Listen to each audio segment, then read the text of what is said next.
Bonjour mesdames et messieurs, nous sommes le 15 février 2019, vous êtes sur RTI 1 et vous faites bien. Le secrétaire d'État chargé de la promotion de l'investissement privé, Emmanuel Esmel-Essis, a échangé hier jeudi avec les dirigeants de la Chambre de commerce européenne en Côte d'Ivoire. Les discussions ont porté sur le code des investissements en vigueur depuis 2018. Vous le verrez dans une dizaine de minutes. Hier 14 février, c'était le jour de la Saint-Valentin. Les couples en ont profité pour échanger des mots doux et des cadeaux et surtout vivre intensément l'amour. Ce jour n'a pas du tout été boudé par les Ivoiriens. Vous le verrez, de Cocody à Abobo en passant par Marcory et Yopougon, la Saint-Valentin a été pleinement célébrée. Au Sénégal, l'ancien président Abdoulaye Wade appelle à perturber le scrutin du 24 février prochain. Des propos chocs qui font la une de la presse sénégalaise et qui alimentent aussi la polémique. S'attaquer au bureau de vote, c'est désormais la stratégie prônée par Abdoulaye Wade. Nous en parlerons en fin de journal.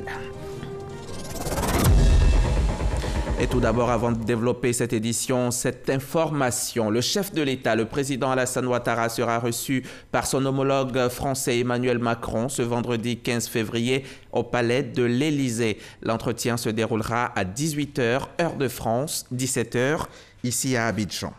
Et maintenant, cette audience du vice-président de la République accordée hier matin au ministre nigérien de l'Environnement et du Développement durable, Al-Mustafa Garba, était porteur d'un message du chef de l'État nigérien invitant le président Alassane Ouattara à prendre part à la première réunion des chefs d'État sur la commission climat de la région Sahel. Les détails avec Mahama Traoré. Sécheresse, inondations récurrentes, avancée du désert pour certains pays ou de la mer pour d'autres, autant de phénomènes qui portent la marque du réchauffement climatique dans la région du Sahel. Une menace qui a suscité la création de la commission climat de la région Sahel. Elle a pour vocation de fédérer les initiatives des États du Sahel face au réchauffement climatique. La commission vient d'élaborer un plan d'investissement climatique, plan qui sera présenté au chef d'État les 25 et 26 février prochains à Niamey au Niger. Le président Alassane Ouattara est convié à cette rencontre par son homologue nigérien Mahamadou Issoufou, qui assure la présidence de cette commission. De ce plan d'investissement climatique, nous avons extrait un programme dit régional prioritaire qui lui a été chiffré à 30 milliards de dollars. Et évidemment, l'accord de Paris stipule que nos États qui, il faut le dire, sont les moins pollueurs en termes de changement climatique. Ils sont beaucoup plus victimes des changements climatiques. Bien que l'agenda climatique mondial soit évolutif, nos pays ont quand même pris ces engagements et ont décidé d'apporter une réponse de façon cohérente et concertée. C'est ça la traduction de ce plan d'investissement. Ce sommet sera aussi marqué par une table ronde des bailleurs de fonds dont la contribution est attendue pour financer le plan climat de la zone Sahel. Rappelons que la commission climat de la région Sahel a été mise sur pied en novembre 2016 à Marrakech au Maroc, en marge des travaux de la COP22, la 22e conférence des Nations Unies sur le changement climatique. C'est un reportage signé Mahama Traoré. Vous allez le voir en image. Une importante délégation du Conseil de sécurité des Nations Unies est à Abidjan. La mission vient évaluer le processus de consolidation de la paix dans le pays et s'inspirer de son modèle de résolution de conflits. Et ce matin, au ministère des Affaires étrangères, la délégation s'est entretenue avec le ministre Marcela Montano. Occasion pour le ministre donc de rassurer ses hôtes de la bonne santé du pays et des efforts consentis pour la réconciliation et la stabilité en Côte d'Ivoire. Au terme de cette rencontre, une grande séance de travail s'est ouverte au palais de la présidence de la République en présence du vice-président Daniel Kablan-Duncan. Le secrétaire d'État chargé de la promotion de l'investissement privé, lui aussi, était en réunion. Emmanuel Esmel-Essis a échangé avec les dirigeants de la Chambre de commerce européenne en Côte d'Ivoire. Les discussions ont porté sur le code des investissements en vigueur depuis 2018. Un nouveau code qui fixe les conditions, les avantages et les règles générales applicables aux investissements directs, nationaux et étrangers réalisés sur le territoire ivoirien. Lancine Bakayoko. Le nouveau code des investissements garantit un cadre fiscal plus attractif et propose un mix de deux régimes d'incitation, à savoir l'exonération et les crédits d'impôt. En fonction du niveau d'investissement à réaliser et de la zone géographique d'implantation de l'activité, ces crédits d'impôt concédés peuvent aller jusqu'à 75% et même plus. On se retrouve en prise totale avec ce qui se fait au niveau Europe. L'Union européenne considère que le secteur privé est le pivot du développement de l'Afrique. Avec un outil tel que le CPC et le Code des investissements qui existe en Côte d'Ivoire, la Côte d'Ivoire pourra bénéficier à plein de ces financements orientés vers le secteur privé. Des investissements orientés vers le secteur privé avec une place prépondérante pour les petites et moyennes entreprises. En Côte d'Ivoire, une PME, c'est un établissement qui emploie moins de 200 personnes permanentes et qui réalise un chiffre d'affaires inférieur à 1 milliard de francs CFA. Ce nouveau dispositif, une vraie niche d'emploi que les entrepreneurs locaux doivent exploiter. Il faut qu'aujourd'hui, l'entrepreneur privé sache qu'il existe dans ce code. Même avec un salon de coiffure, on peut pouvoir bénéficier de ce code. Avec un atelier de couture, on peut bénéficier de ce code. C'est vraiment fait pour les petits métiers aussi, ce n'est pas fait que pour les grosses entreprises. Et je lance un appel donc à mes compatriotes pour venir au CPC, prendre ces informations et pouvoir déposer le dossier de sorte à pouvoir bénéficier de ces avantages mis à disposition par la Côte d'Ivoire pour permettre justement à l'Ivoirien de pouvoir participer de manière pleine et inclusive à ce développement de la Côte d'Ivoire. Le Code des investissements met en avant les secteurs prioritaires comme l'agro-industrie, la santé et l'hôtellerie. Il comporte également des lignes qui traduisent un fort encouragement à la valorisation des produits issus de l'agriculture. La Chambre de commerce européenne compte plus de 1000 entreprises en Côte d'Ivoire. On prend la direction de la Chambre de commerce et d'industrie au Plateau où une cinquantaine de responsables de PME du secteur du bâtiment et des travaux publics ont été outillés aux procédures de montage de dossiers, d'appel d'offres des marchés publics. Une formation organisée à l'initiative de l'agence Côte d'Ivoire PME. L'objectif est d'accroître la compétitivité des PME et améliorer leur accès aux marchés publics. Le compte-rendu de Jean-Louis Bango. Elle représente plus de 90% des entreprises recensées et contribue à hauteur d'au moins 20% à la formation du PIB de la Côte d'Ivoire. Malgré cette forte représentativité dans le tissu économique, les PME ont un accès limité au marché public. Comme nous sommes des petites entreprises, des PME, avant même qu'on ait l'information qu'il y a une offre qui est disponible, l'offre est déjà prise par les grandes structures.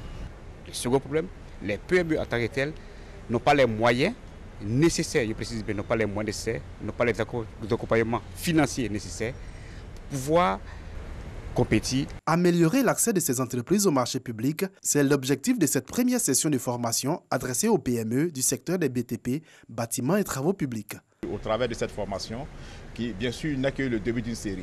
Pour 2019, l'objectif de l'agence Côte d'Ivoire PME est de travailler avec environ 200 PME. Si nous sommes capables de renforcer les capacités de ces PME, elles auront davantage, bien sûr, accès au marché public et donc on aura davantage de création de richesses pour la Côte d'Ivoire. Les PME ivoiriennes réalisent moins de 20% de parts de marché dans les secteurs d'activité où elles sont en concurrence avec les grandes entreprises.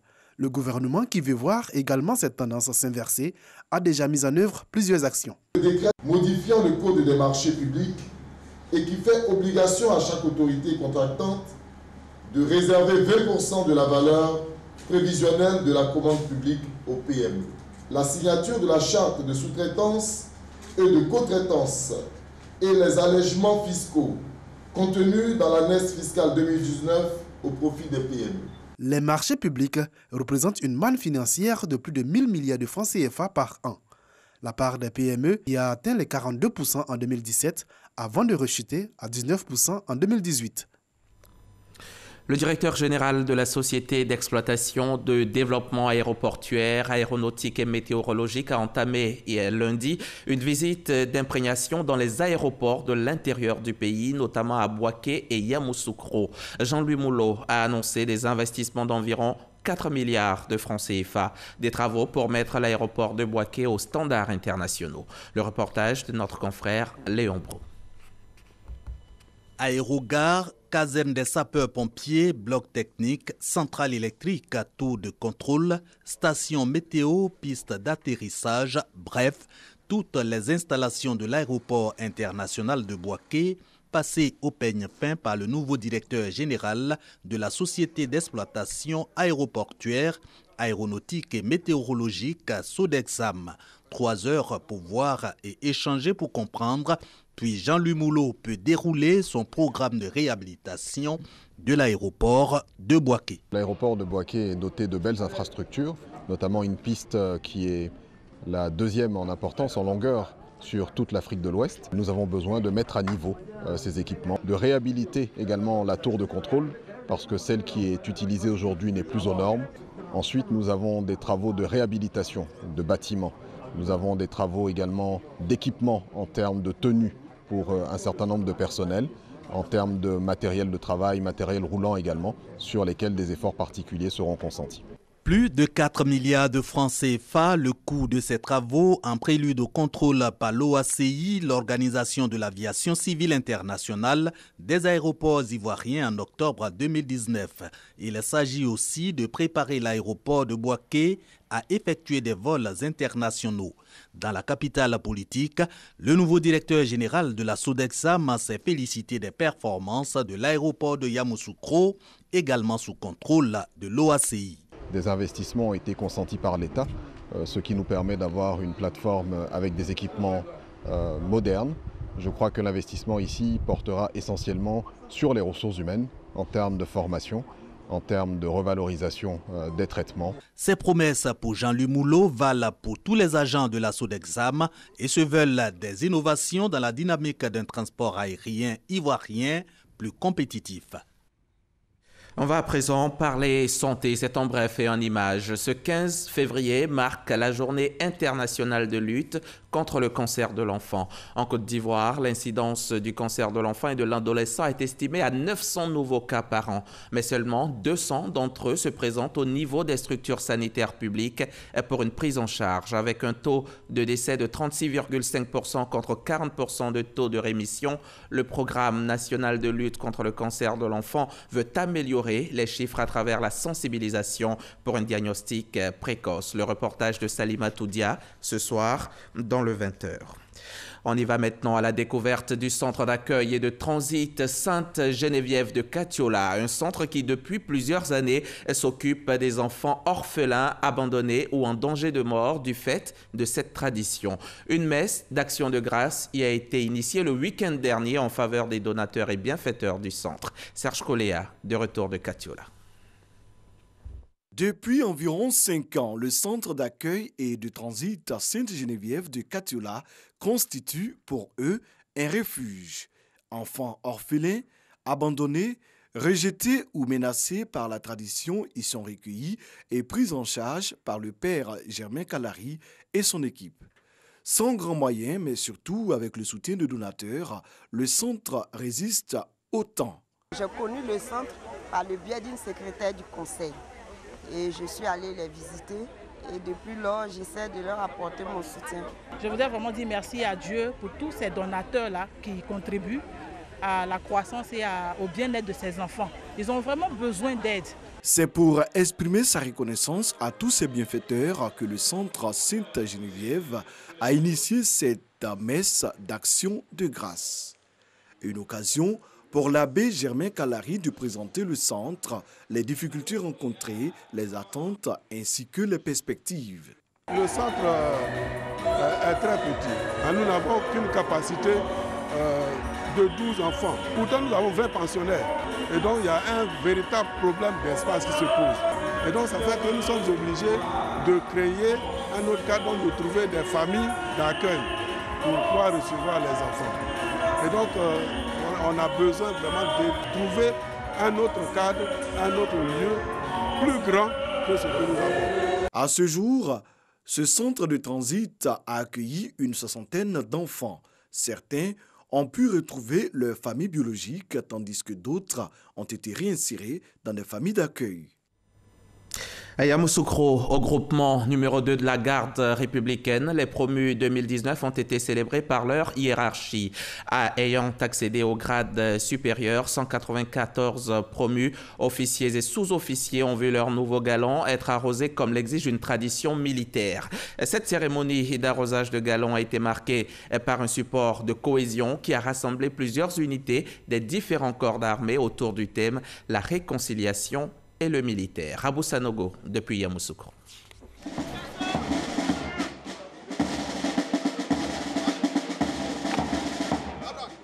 C'est une tradition militaire à laquelle se soumettent tous ceux qui obtiennent une promotion au grade supérieur. L'arrosage de galon est certes symbolique, mais il possède un sens profond, car il traduit non seulement la reconnaissance du subordonné à son supérieur, mais aussi l'esprit de discipline et de soumission qui fait la force principale des armées. Au groupement numéro 2 de la garde républicaine à Yamoussoukro, 194 promus au titre de l'année 2019, dont 10 officiers et 184 sous-officiers, représentés par 30 de leurs collègues, ont été célébrés. À l'ensemble des promus, je voudrais rappeler que la promotion au grade supérieur est une marque de confiance des chefs et appelle à de nouvelles responsabilités. C'est pourquoi notre leitmotiv à côté de ce jour est d'être des modèles en donnant le meilleur de nous-mêmes en toutes circonstances. Le chef de corps de la garde républicaine, le colonel Isiaka Ouattara, a insisté sur la discipline et a invité ses hommes à la loyauté. Vous avez aujourd'hui des récompenses, mais ces récompenses-là, c'est le chef d'État, chef suprême des armées, le président de la République, Alassane Ouattara. Pour les sous-officiers, on compte beaucoup sur vous. Aujourd'hui, si vous avez ces grades, c'est parce que le président est tranquille. Vous devez ramener l'ascenseur à l'État par vos comportements. Après la cérémonie d'arrosage de galon, un sport de cohésion a été initié autour du thème « Réconciliation et le militaire » et qui a vu la participation des unités issues des forces spéciales, du groupement de sécurité du président de la République, du 3e bataillon de Boaké, du 4e bataillon de Korogo, de l'école des forces armées à Zambakro, du groupement des sapeurs-pompiers militaires, des douanes ivoiriennes, de la police nationale, des eaux et forêts et la chambre des rois et chefs traditionnels. Le but était de garantir une meilleure coordination entre les différents corps d'armée du pays et renforcer le lien armée-nation. Savez-vous qu'il existe une cour de justice de la CEDEAO? Oui, il en existe une, même si elle est assez méconnue du grand public, et toute chose que veut rectifier l'institution. Une délégation de la cour de justice de la communauté est en mission de sensibilisation ici à Abidjan pour tenter de mieux se faire connaître. Gabriel Zani. La CEDEAO, la communauté économique des États d'Afrique de l'Ouest, a 44 ans. Sa cour de justice, elle, a 18 ans. La nécessité de la Cour s'est imposée avec le temps, nourrie par le désir d'intégration des communautés des 15 États qui composent l'organisation ouest-africaine. Au départ, on n'avait pas mis parmi les compétences de la Cour les droits de l'homme. La Cour avait pour rôle l'interprétation du traité, le règlement des litiges entre les États ou le règlement des litiges d'un État contre les autres États, le règlement des litiges des États contre la commission de la CEDEAO.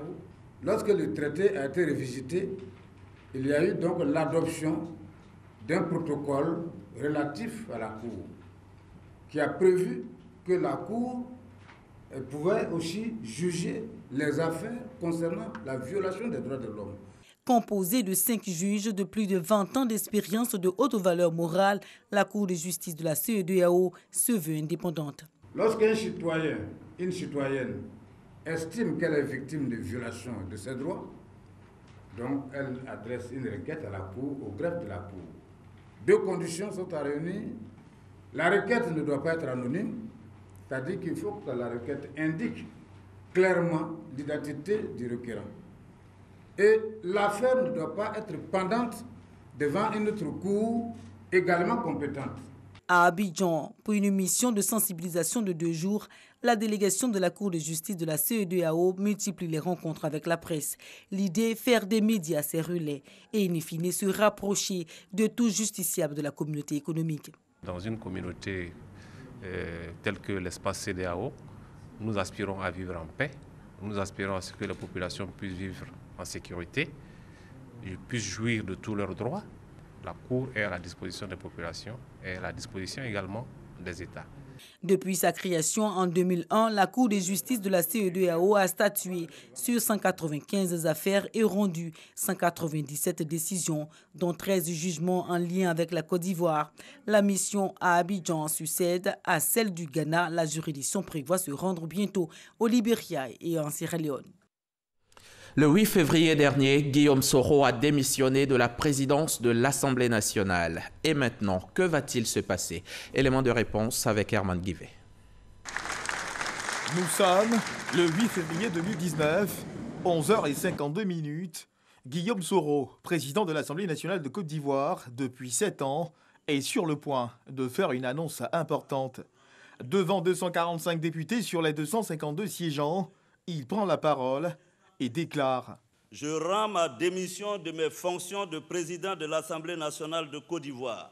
Peu après l'annonce de sa démission, Guillaume Soro quitte l'hémicycle dans ses habits neufs d'ancien président de l'Assemblée nationale.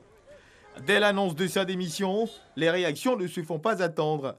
À chaud, celles des députés au nombre desquels la voix du groupe parlementaire PDCI-RDA. Le groupe parlementaire PDCI-RDA prend acte de la démission du président Soro Guillaume.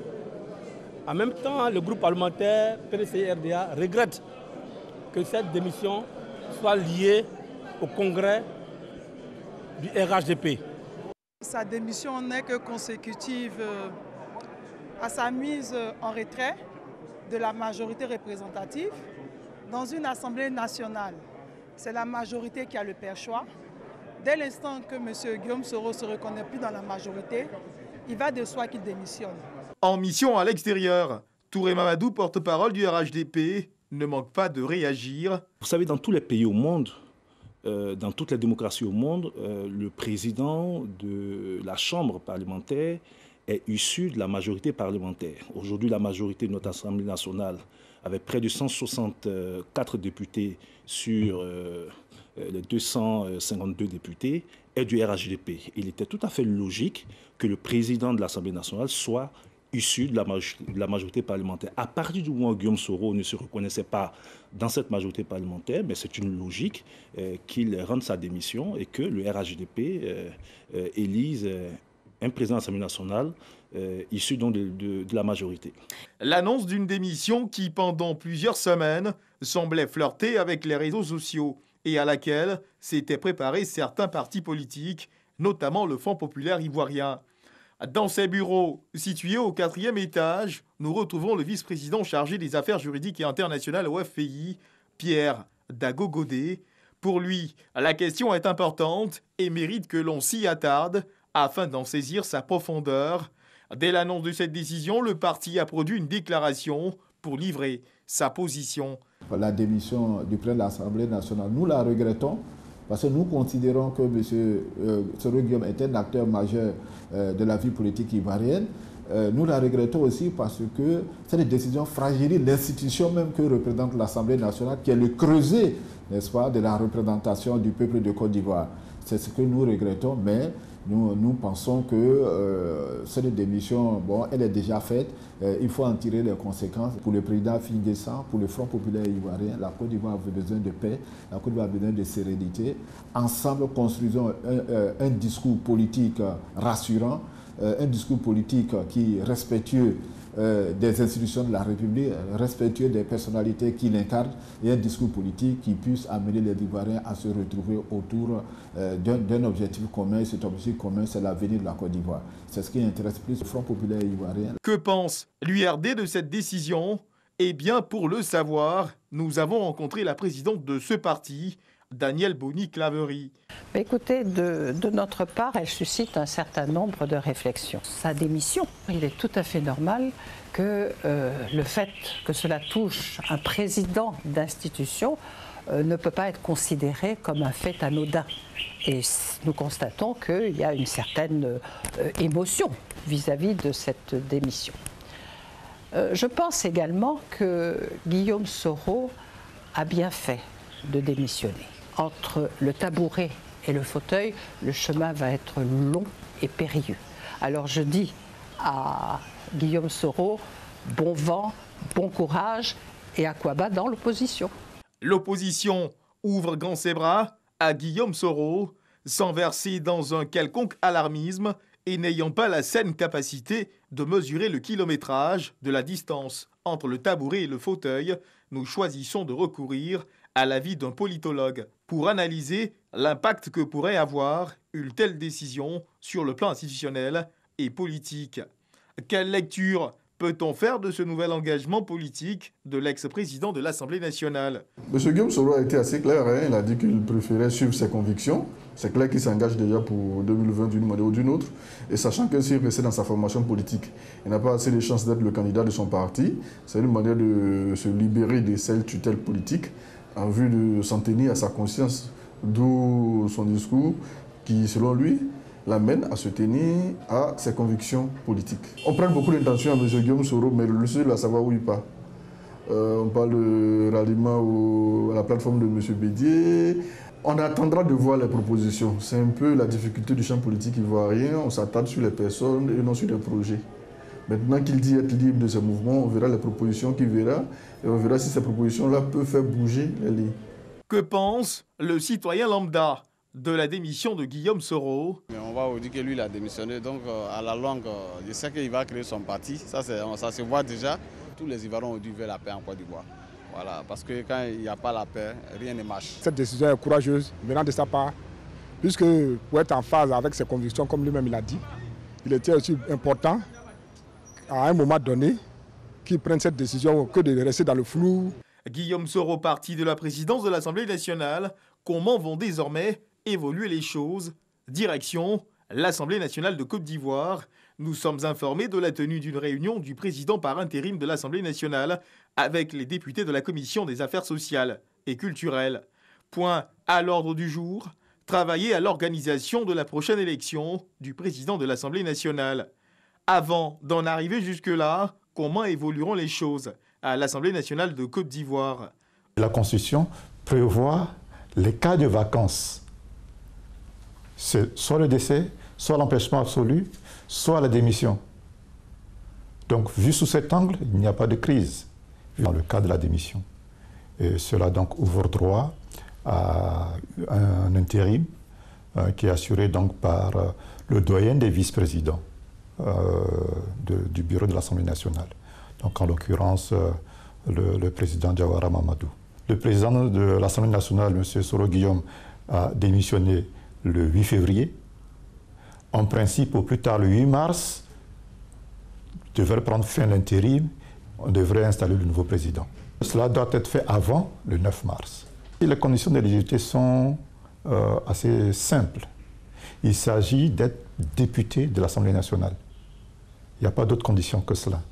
Après avoir passé environ 7 ans à la tête de l'Assemblée nationale, Guillaume Soro range ainsi la toge de président de l'Assemblée nationale pour, dit-il, épouser la vision de ses convictions politiques. Reportage d'Herman Guivet que vous pourrez retrouver sur tous nos réseaux sociaux. Au Sénégal, l'ancien président Abdoulaye Wade appelle à perturber le scrutin du 24 février prochain. Des propos chocs qui font la une de la presse sénégalaise et qui alimentent aussi la polémique. Il faudra voir s'il est suivi. Pour le moment, ce n'est pas le cas. Ces propos virulents l'ont au contraire isolé. Hier, 14 février, le jour de la Saint-Valentin, considéré dans de nombreux pays comme la fête des amoureux. Les couples en profitent pour échanger des mots doux et des cadeaux comme preuve d'amour, ainsi que des roses rouges qui sont l'emblème de la passion. Ce jour n'a pas du tout été boudé par les Ivoiriens. Les ruminants à la Riviera, dans la commune de Cocody, sont bien calmes. Un calme trompeur dans ce grand hôtel. L'ambiance a une coloration particulière. Se dire oui, un 14 février, le jour où les effluves de l'élan d'amour sont poussés à leur paroxysme, ils sont plusieurs à en avoir rêvé.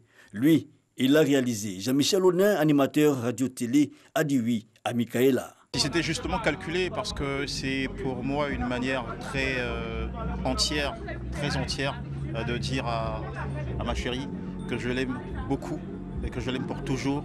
Et il fallait marquer son esprit, parce que aimer, c'est aussi marquer les esprits, c'est laisser à l'être aimé des souvenirs impérissables. Des personnalités du monde du showbiz, de la communication venues en soutien du glamour, ce jour de la Saint-Valentin, un moment précieux pour le couple à 8. Je pense que tous les jours on célèbre l'amour, mais c'est un jour qui est spécial, qui nous permet de marquer le moment, de faire savoir à l'être aimé que c'est un jour spécial pour nous.